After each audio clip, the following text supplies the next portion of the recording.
Meu nome é Yalisélia e eu sou do terceiro B. Olá, eu sou Maria Claudiana, do terceiro B. Olá, meu nome é Samara Conceição, sou do terceiro B. Olá, meu nome é Vinícius Eduardo e eu sou do terceiro B. Eu sou Wesley Alberto, da turma do terceiro ano B. Eu irei falar sobre a primeira e a segunda introdução de Lei de Honra.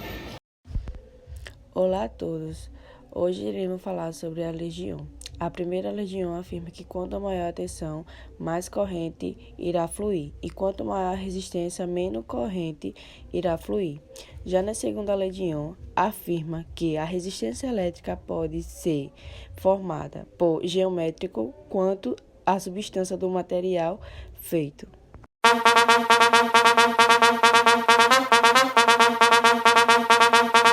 Eu vou apresentar o primeiro desenvolvimento da primeira Lei de Ohm. A Lei de Ohm.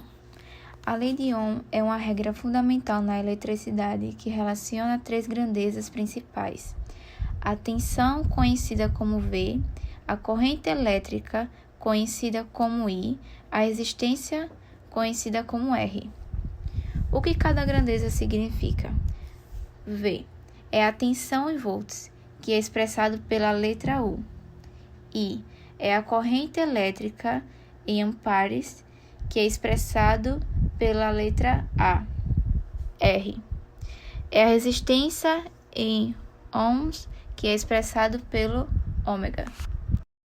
Para calcular a tensão elétrica, basta tampar a tensão, que irá sobrar a resistência e a corrente elétrica. Depois iremos multiplicar a resistência elétrica com a corrente elétrica. Então, para formarmos essa grandeza, basta fazer da seguinte forma: tensão igual a resistência vezes a corrente. Para calcular a resistência elétrica, basta tampar a resistência elétrica e dividir a tensão com a corrente elétrica. Para calcular a corrente elétrica, basta tampar a corrente elétrica e dividir a tensão e a resistência elétrica. Essa fórmula ficará conhecida como tensão igual a resistência dividido pela corrente.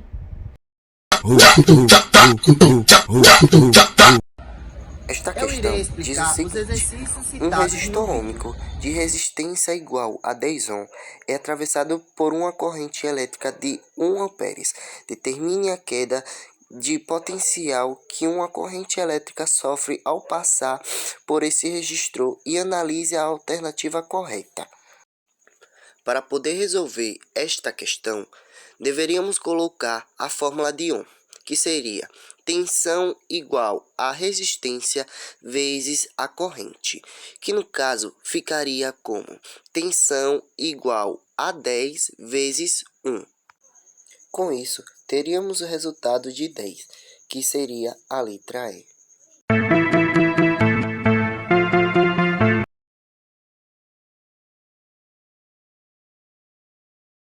Vou falar sobre o segundo desenvolvimento da segunda lei de Ohm. A segunda lei de Ohm mostra que a resistência elétrica pode ser em formato geométrica, quanto da substância do material que é feita. Por exemplo, dependendo do formato do material, se você tem um fio cuja transversal é maior que o fio fino, a resistência desse fio vai ser menor porque acaba tendo mais espaço para os elétrons se conduzirem lá dentro. A resistência do condutor é inversamente proporcional à sua área transversal.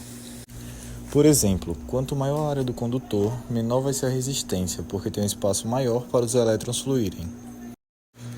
A resistência pode também depender do material e da característica do material.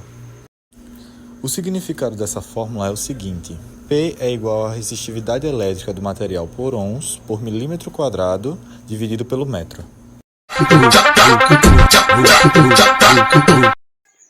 Para poder saber como esse exercício foi resolvido, primeiramente temos que saber qual é a segunda fórmula de Ohm. A segunda fórmula de Ohm é resistência igual a resistividade vezes o comprimento dividido pela área.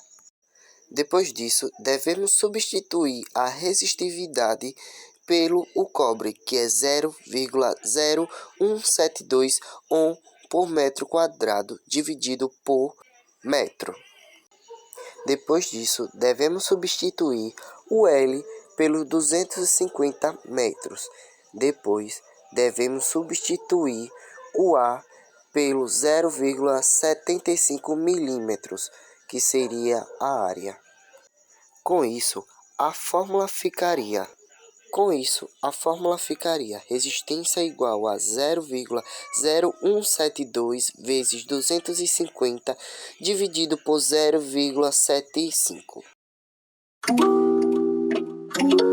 Eu irei apresentar a conclusão da primeira e a segunda lei de Ohm. Em resumo, a primeira lei de Ohm estabelece a relação fundamental entre tensão, corrente e resistência em um circuito elétrico. Ela nos diz que a corrente que passa por um condutor é diretamente proporcional à tensão aplicada e inversamente proporcional à resistência. Já a segunda lei de Ohm nos dá uma visão mais prática sobre como é a resistência afetada pela geometria e material do condutor. Ela afirma que a resistência do material é dependente de sua resistividade. E ela, acredito que só tocar o...